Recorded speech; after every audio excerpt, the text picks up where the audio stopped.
Hi, I'm Adrienne McLean from the Speakers Practice. It's great to have you join us for our podcast, Think Bigger, Grow and Succeed. We're interviewing professionals on the topic of seeing the bigger picture and discuss how individuals at work or in business can do this so that they grow and ultimately succeed at their goals. This interview is designed to be motivational and uplifting. We're discussing skills and approaches to get you to the next level. This is Series 3 of Think Bigger, Grow and Succeed, and it's sponsored by the Speakers Practice and is a program to support business owners, executives, professional individuals who are wanting to develop their career or business. Our theme for this series is about moving forward and achieving those aspirations.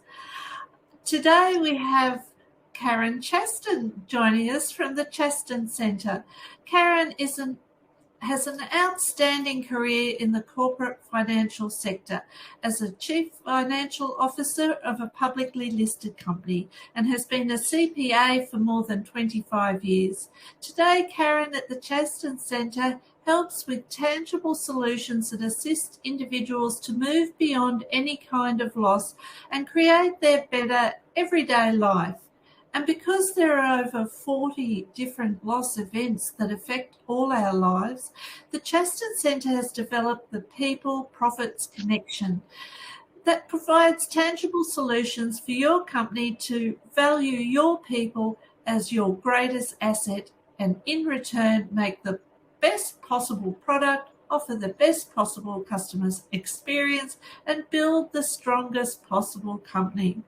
Welcome, Karen.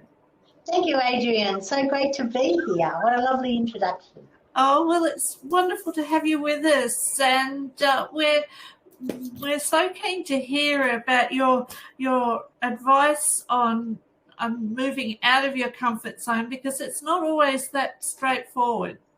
No, it's not. It's very, very scary, isn't it? And especially when you start to understand that your conscious mind really doesn't want you to go anywhere, because the conscious mind knows how to keep you safe doing what you're doing. So even though we have these desires to move forward and to enhance our life, sometimes it keeps dragging us back, which doesn't help when we want to get out of our comfort zone. So is the conscious mind trying to keep us safe? Yeah, that's our number one derivative, is to keep us safe. Because it knows that's what it's meant to do. Keep us safe, keep us where we are, and that's what stops us from developing ourselves, because it knows how to keep you here. But when we go over there, it's not so sure that it can still keep you safe and protected.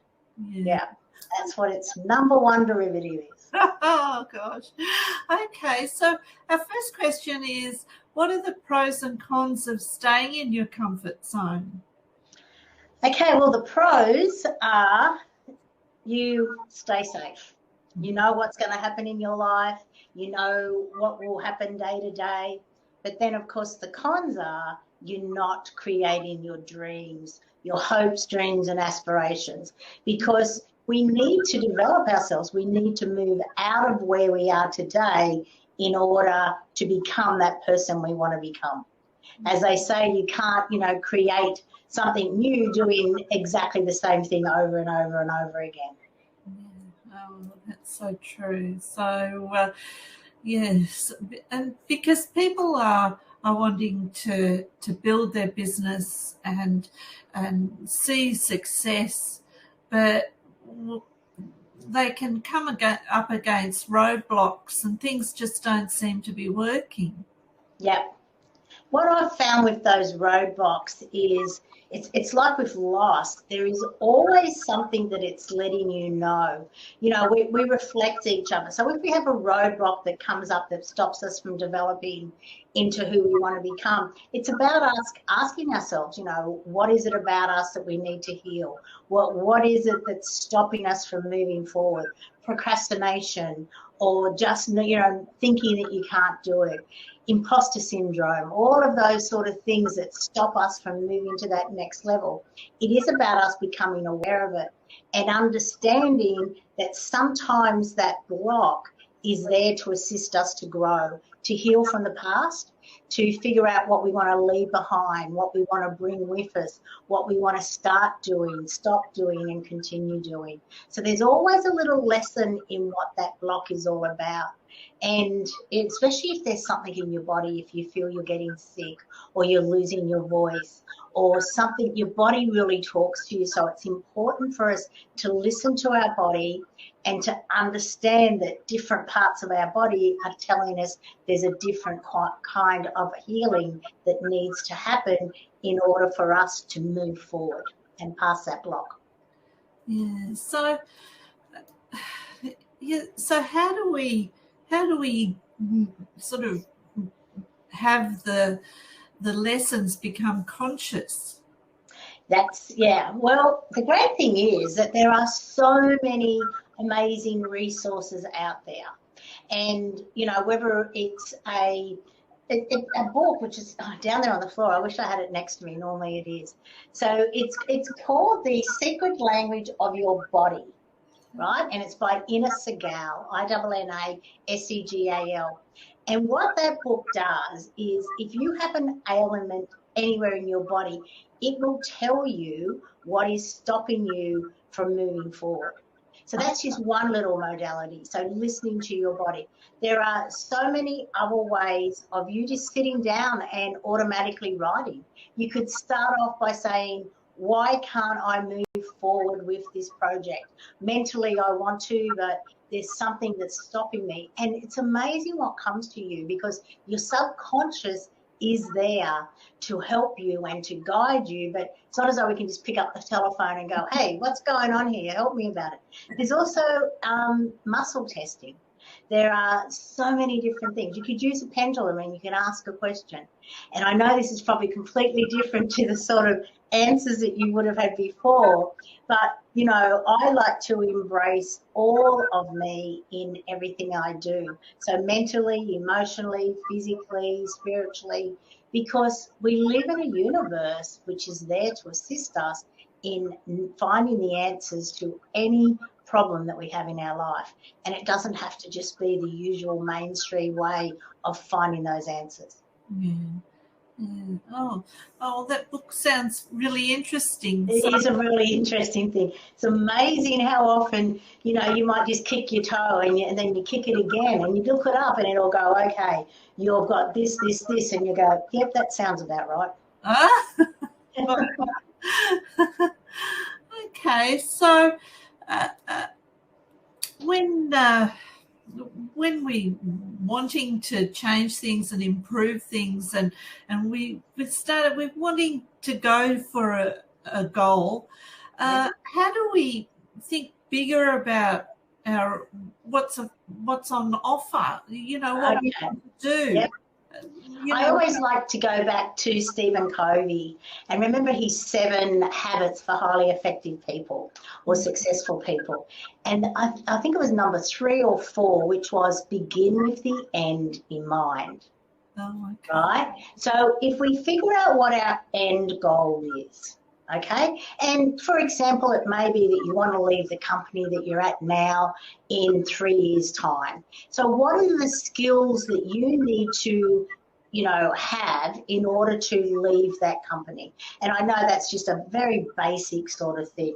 So if you start with the end goal and then you come forward and then you list all of the action steps that have to happen in order for you to achieve that end goal. And by listing all of those action steps, it breaks your end goal down into little manageable action tasks.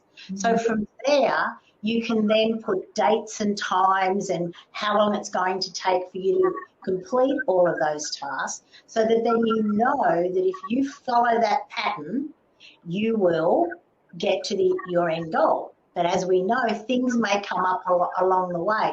So you're always looking at your end goal and you're always looking at your task and slightly shifting so that you can always reach your goal. Not throwing everything out and starting again, sort of just manoeuvring it and go, right, I'm still on target for this end goal. But of course, as we know, if it's a 3-year goal, sometimes we change in that time. So it's just about manoeuvring it. Mm. Yes, but we can set a goal, but we might be able to be more.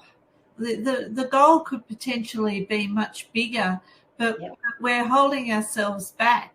So Yes. how do we overcome that thinking small approach Yes. and think bigger about the world? Yeah. So, as I've said, and you know me quite well, Adrienne, I have this spiritual side to me and I have this vision. So, I like to sit down and actually visualize my goals as well as you're going through them, but always saying and plus more. So, when I write out my goal, say it's for a new house. I'm not going to say I want a red house like this. I'm not going to describe everything. I'm going to say plus more, or plus whatever I haven't thought about. And what I've found is when you start to visualize goals, it's really surprising what happens. These people will come into your life, or you'll overhear a conversation, or you may even hear something in a movie that you're watching that relates to your goal, and you go, oh, wow, yes, I could do that, plus that. So it is about being aware that the universe, or whatever you want to call it, is there to assist you and is always there for you up where you are now, because we don't know what we don't know. Yes. And sometimes we limit ourselves by being too specific on the what we want. So being open to new ideas, being open to conversations coming to you. Could be a poster, it could be in a magazine, it could be anywhere. But I have found that once you start to actually state what you want and add the plus more, things will come to you because you've opened the doors, you've opened the floodgates, so to say. Yeah. Oh, that's a lovely idea, to put plus more. Yeah, plus more. So we don't limit ourselves. Yeah, fantastic. Wow. So we've spoken a bit about goal setting, and do we really need to use SMART goals, or is there a better way of handling? I think the SMART goals come after the visualization goals, and also after you set your end goals and your visualization goals, and then you utilize the SMART goals as a process on how to have the other two come into reality. So yes, I do think they're there, but I just think there's a step before them. Okay. Well, so how important are personal and professional aspirations? Very important, because otherwise you're sort of driving without a roadmap, and we all know, well, there's no foundation to your life. And of course we'll tweak them and we'll, like change them a little bit as we go along, but otherwise we're just letting life take us wherever we go. And there is a good book that may contradict everything I'm saying, and I don't know if you've ever read it. It's called The Surrender Experiment by Michael A. Singer. And he led his life by surrendering to where life took him. He became very, very successful. He became a billionaire. But what it was he had that trust in there, and he was very in tune to who he was. And most people are not all that in tune to who they are. They may have these goals of money and how to get it. But what I have found, through living my life, and especially in the last 10 years, is the more you look after you, mentally, emotionally, physically, and spiritually, the more your life comes into a greater realm, because you're looking after yourself, not from a selfish point of view, but you have goals on how you can be mentally more astute, how you can be emotionally understand who you are, which will then enhance you to understand other people emotionally. The more physical you are, the more you look after yourself, the more energy you'll have to be able to do things. And of course, spiritually, we're all spiritual beings having an earthly experience. So the more that we tap into all parts of us, all of our six senses, the more that we can achieve what we want to. And then from there, your relationships become better, your professional life becomes better, and your financial security or your financial wealth certainly becomes a lot easier, because you're focusing on the whole picture, not just on one aspect. So a lot of people will, start their life, right, I want to earn this amount of money because I want to live this lifestyle, which means I've got to do these, short number of professions, and then I might grab a couple of relationships along the way. And I'll look after myself, but we're burning the candle at both ends. And then we wonder why life is such a struggle. But when we start with ourselves and then continue with our relationships, then we will have the energy and the love to be able to put it into our professional lives, which of course will always come back with our wealth creation. Actually, that's a really important point, because they say that if you look after yourself first, then you'll be able to look after others, or you'll be able to have more of other things. So it's about focusing inward first and yeah, and it's so true, because so often we look outside of ourselves and wonder why we're not achieving as other people are. But are they achieving the way we actually think they are? That's the first question to ask. And then the second one is, are we meant to be doing what they're doing? Or are we meant to be living a life that's true to ourselves? And that's when you deep dive into who you are, and you know who you are, and you like who you are, you really do start to find that your goals are more easily achieved because you're doing things that make your heart sing. Oh, that's beautiful. So, that follows straight on to our next question, which is the vision and mission are essential. And how do these drive business or perhaps a career? Yeah, I totally agree. But it's making sure that the vision is right. So if it's your company, does everyone actually understand the vision? Do they all have the same vision that you are? Because let's face it, if we all closed our eyes and we're all told to think of this and think of that, and then we drew it, we would all come up with a different drawing.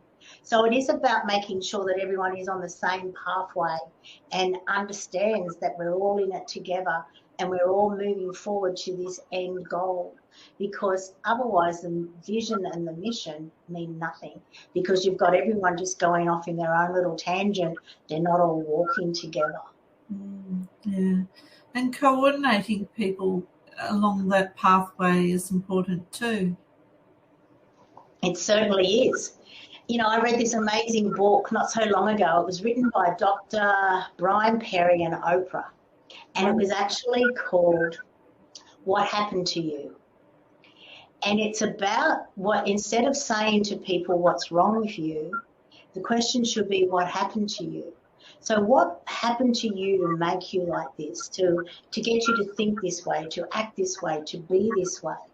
And when we ask that question, we then deep dive into the person. And the more that we deep dive into the people in our organisation, the more we can understand why they think the way they do and why they act the way they do. And then through that understanding, we can figure out together whether they are really part of the company or whether they're on a different pathway, and it may be ideal for them to get onto another pathway somewhere else. But we've really got to understand our employees, and it is about asking them questions. And a lot of the times we just assume, oh, that person just doesn't get it. They just don't think that way. They don't understand that way. And maybe they don't. But it doesn't mean that the way that they think and the vision that they have cannot enhance our vision. So it's about in talking to them and actually asking them questions. So often we think our employees they're just employees. They don't understand where we're going. But when we ask them those questions, you'll be amazed at how they may really open up and give us a different way and an easier way of doing something. Fantastic. Oh, thanks so much, Karen, for your advice. It's just really thought-provoking. Would you like to give us an overview of the Chaston Centre and how you help and work with businesses? Thank you, Adrienne. So the Chaston Centre came about a few years ago after I left my corporate life, and I loved my corporate life. I was a CFO of a publicly listed company. But when I started to deep dive into me and started to become a life coach, I really then realized I deep dived into loss. And from me working with people, all different kinds of loss, there's over 40 different kinds of loss. And through working with them and helping them to move forward and create their better everyday life after any kind of loss, I started to go, oh, imagine if I understood people the way I do now when I was in my corporate life. And from there, the People and Profits Connection programs were developed. And it's all about assisting businesses to value their employees as their greatest asset. So often we see them as an expense, as a drain on the company. But when we flip the way we see our employees, they in turn will be treated better. They'll rock up each day ready to be productive. And more importantly, they will then provide that better customer service to all of our suppliers, to our customers, to everyone. And let's face it, a well-being workplace is one of the things that we're all striving for. And it all can be easily achieved by that one flick of realizing that your employees are your greatest asset. Oh, fantastic. Thank you so much, Karen, for joining us on Think Bigger, Grow and Succeed this afternoon. Thank you, Adrienne. I've loved our conversation. Thanks. Take care. Bye for now. Bye.